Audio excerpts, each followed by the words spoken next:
স্বার্থ ত্যাগ করলে জীবনে কি উন্নতি হয় জানেন? যারা ছোটবেলা থেকে খুব অধ্যবসায়ী হয়, যারা ছোটবেলা থেকে পরিশ্রমী হয়, যারা বিভিন্ন রকম স্বার্থ ত্যাগ করতে প্রস্তুত থাকে জীবন উন্নতির জন্য, তারাই কিন্তু জীবনে অর্থের মুখ দেখে, তারাই জীবনে সাফল্যের মুখ দেখে। স্বার্থ ত্যাগ বলতে আপনার মনের ইচ্ছাগুলোকে দমিয়ে রেখে অদম্য অনুপ্রেরণা নিয়ে আপনার লক্ষ্যে পৌঁছানোর জন্য যে পরিশ্রম, যে চেষ্টা, তাকেই বলা হয় স্বার্থ ত্যাগ।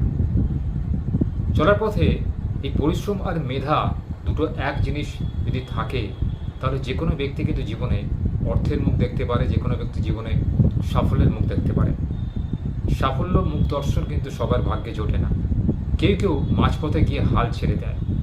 এই হাল ছেড়ে না দিয়ে শেষ পর্যন্ত দেখাটাই কিন্তু সঠিক সাফল্যের সংজ্ঞা।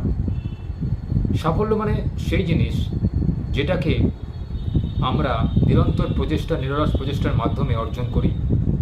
প্রতিটা বাধাকে অতিক্রম করে আমরা আমাদের লক্ষ্যে পৌঁছানোর জন্য দৃঢ় প্রতিজ্ঞ হই। সেটাকেই বলে সাফল্য।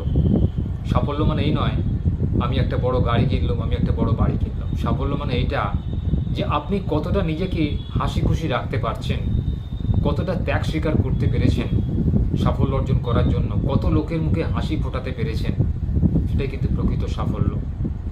সাফল্য মানে জীবনে বড় হওয়া তো বটেই, সাফল্য মানে দশের উপকার করা, অর্থাৎ সমাজের উন্নতি করা। যে সফলতা শুধুমাত্র নিজের ব্যক্তিগত জীবনের জন্য, সেটা কিন্তু প্রকৃত সফলতা নয়। আপনার সাফল্যের সঙ্গে কত লোকের ভাগ্য জড়িত আছে, সেটা কিন্তু নির্ভর করে আপনার কর্মের ওপরে। আপনি কতটা সমাজ সংস্কারক, কতটা সমাজপ্রেমী, কতটা ভালো ব্যক্তি, তার প্রমাণ মেলে আপনার সামাজিক কাজকর্মের মধ্যে দিয়ে। ব্যক্তিগত জীবনে আপনি কতটা স্বার্থ ত্যাগী, অর্থাৎ আপনার কী কী ইচ্ছা বাসনা ছিল যেগুলোকে আপনি আপনার লক্ষ্য পূরণ করার জন্য সমাজের উন্নতিকল্পে বা দেশের উন্নতিকল্পে ত্যাগ করেছেন।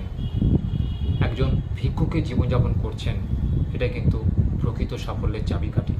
সাফল্য মানে এই নয় আপনার প্রচুর অর্থ থাকতে হবে, আপনার 10টা গাড়ি থাকতে হবে, আপনার বড় বাড়ি থাকতে হবে। সফলতা মানে এটাই যেটা আপনাকে একজন উন্নতির চরম শিখরে পৌঁছে দেয়। লোকের মুখোমুখি আপনার নাম ফুটে উঠবে। যে কোনো কাজ করতে গেলে লোকে আপনার নাম স্মরণে আনবে। আপনি একজন ভালো ব্যক্তি, সৎ ব্যক্তি, সজ্জন ব্যক্তি, লোকে আপনাকে বলবে। না তো অনেক কোটিপতি ব্যবসায়ীও রয়েছেন যাদের নাম কিন্তু আমরা মুখে আনি না।